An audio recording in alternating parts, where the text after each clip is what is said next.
Di Indonesia ada berbagai jenis hantu dengan latar belakangnya masing-masing. Kalian pasti setuju kalau hantu Indonesia lebih seram dari hantu Barat. Kali ini kita akan bahas hantu-hantu tersebut dengan ilustrasi dari Reply Studio. Yang pertama adalah pocong. Digambarkan sebagai jasad dari seseorang yang ketika dimakamkan dan tali pocongnya lupa tidak dibuka, sehingga arwahnya penasaran.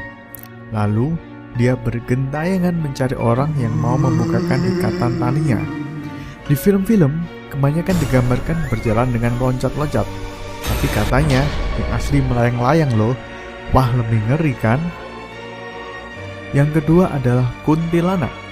Kuntilanak diceritakan sebagai seorang perempuan hamil yang meninggal dunia sebelum sempat melahirkan bayinya.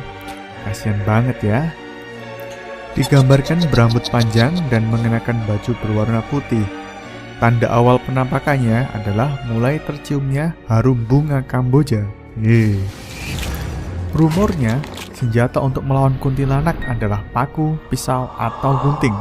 Ketika diserang, paku tersebut harus ditancapkan tepat di atas ubun-ubun kuntilanak. Gitu ya. Yang ketiga adalah sundel bolong. Mirip dengan kuntilanak, sundel bolong hantu perempuan dengan lubang di punggungnya. Rambutnya yang panjang seolah-olah menutupi sebagian lubang punggung. Alkisah, pada semasa hidupnya, ia diperkosa dan melahirkan anaknya dari dalam kubur. Oleh karena itu, arwahnya menjadi penasaran dan mengambil bayi-bayi yang baru dilahirkan. Selanjutnya adalah genderuwo.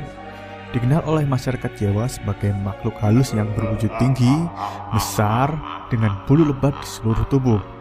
Dengan habitat kegemarannya adalah pohon besar yang teduh atau sudut lembab yang gelap. Cerita-cerita misteri menyebutkan bahwa genderuwo suka merubah fisik menjadi seorang pria, lalu menghamili perempuan. Selanjutnya ada Wewe Gombel.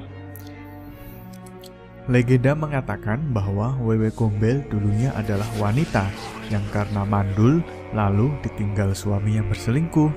Karena marah, dia membunuh suaminya lalu mati bunuh diri. Setelah itu, dia menjadi hantu Wewe Gombel yang suka menculik anak-anak dan menyembunyikannya di pohon aren.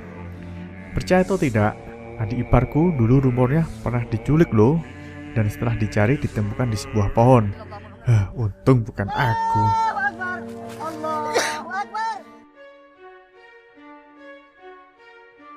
Jenglot.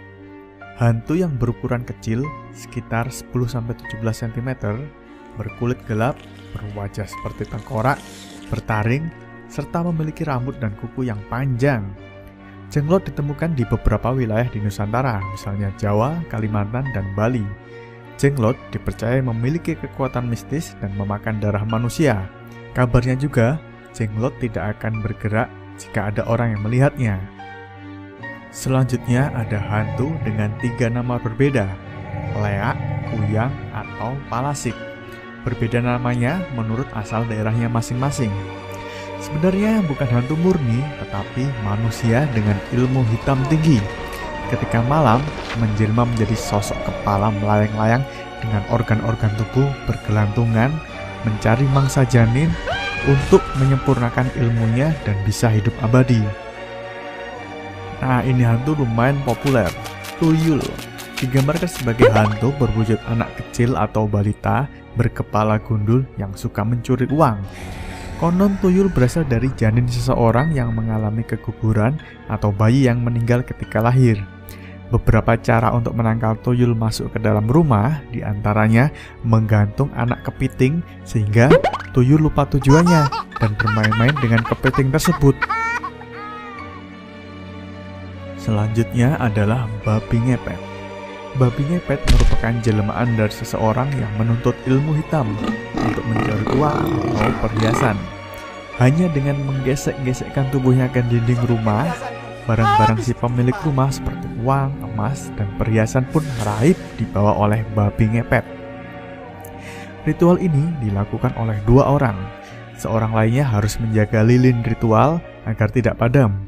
Jika lilin padam, pertanda bahwa babi ngepet dalam keadaan bahaya atau kembali ke wujud manusia. Jangan mati, jangan mati. Oke, itulah hantu-hantu terkenal di Indonesia. Jika kamu punya pengalaman atau cerita hantu lain, silahkan tulis di komen. Jangan lupa like dan subscribe ya.